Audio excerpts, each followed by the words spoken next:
السلام علیکم ورحمۃ اللہ وبرکاتہ۔ حضرات، علامہ اقبال کی یہ نظم میں اور تو ایک مکمل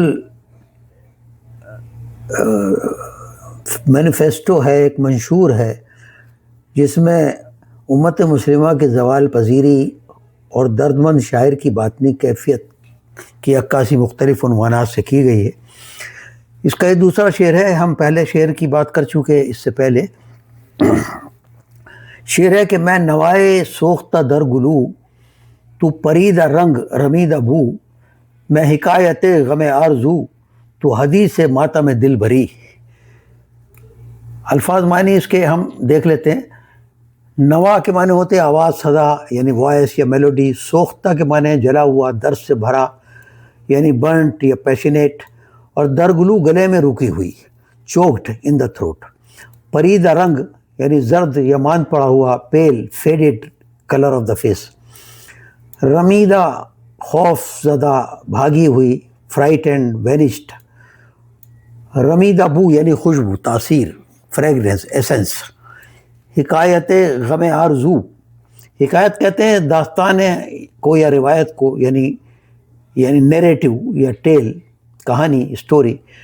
غم آرزو ادھوری خواہش کا دکھ، یعنی سورو آف انفلفلڈ ایسپیریشنس۔ حدیث یعنی بیان، گفتگو،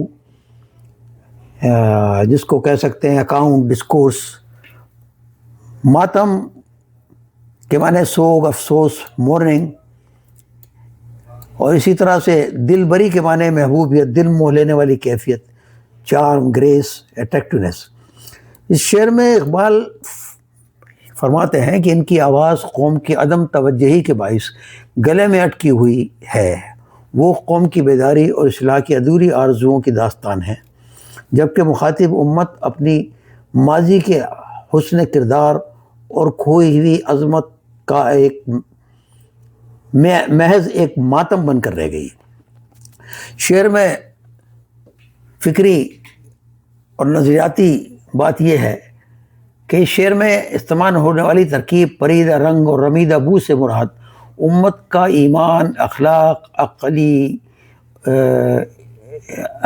عقلی گراوٹ اور علمی وقار اور عدل جیسے بنیادی اوصاف سے محروم ہو جانا ہے، اور اس کی حقیقی خوشبو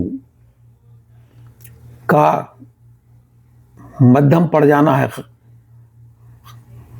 اقبال کا یہ پیغام قرآنی تعلیمات اور تاریخی و نفسیاتی حقائق سے میل کھاتا ہے، جہاں مسلسل زوال قوموں کے بے بسی کا شکار کر دیتا ہے، یعنی جہاں مسلسل زوال قوموں کو بے بسی کا شکار کر دیتا ہے، وہاں زوال اور درد کا احساس ہی بیداری اور خود احتسابی کا پہلا قدم بن جاتا ہے۔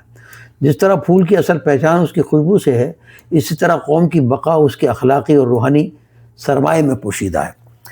عملی پیغام اس میں یہ ہے کہ معاشرے کے ہر فرد کے لیے ایک لاہ عمل یہ شعر فراہم کرتا ہے۔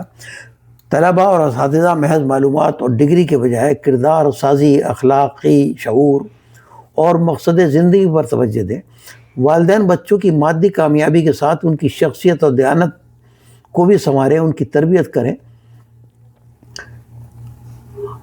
ہر وقت یہ ذکر ہوتا ہے بچوں کے سامنے کہ کماؤ گے تو پیکج کیا ملے گا، تو اس کے ساتھ شخصیت اور ان کی کردار سازی بھی والدین کا ایک ذمہ داری ہوتی ہے۔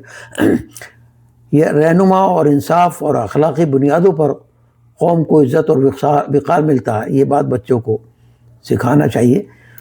تو اختتامیہ اس شعر کا یہ ہے حاصل کلام کہ جو قوم اپنے عمل، علم، اخلاق اور ایمان کی خوشبو کھو دے، اس کا ظاہری وجود قائم نہیں رہ سکتا۔ اقبال کے نزدیک یہ غم اور درد مندی مایوسی پھیلانے کے لیے نہیں ہے، بلکہ بیداری اور اصلاح کے سفر کا شاندار آغاز ہے۔